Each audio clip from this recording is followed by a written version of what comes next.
అది అయోధ్యలోని అందమైన తోట. బాలరాముడు, లక్ష్మణుడు విలువిద్య సాధన చేస్తున్నారు.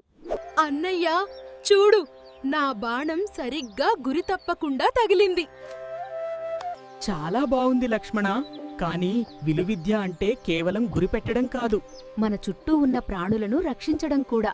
అదే సమయంలో ఒక చిన్న ఉడుత తన ఆహారాన్ని నోటితో పట్టుకుని వెళుతోంది. గాలి వానకు ఆ ఉడత తెచ్చుకున్న గింజలు ఒక లోతైన రాయి సందులో పడిపోయాయి. అది వాటిని తీయలేక చాలా బాధపడింది. భయపడకు చిన్నారి స్నేహితుడా, నేను నీకు సహాయం చేస్తాను. రాముడు ఆ ఉడుత కష్టాన్ని చూసి తన దగ్గర ఉన్న చిన్న కర్రతో చాలా సున్నితంగా ఆ గింజలను బయటకు తీశాడు.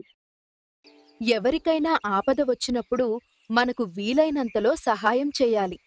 అదే నిజమైన శక్తి. రాముడు ప్రేమతో ఆ ఉడుత వీపుపై నిమురగానే దానిమీద 3 తెల్లని చారలు ఏర్పడ్డాయి.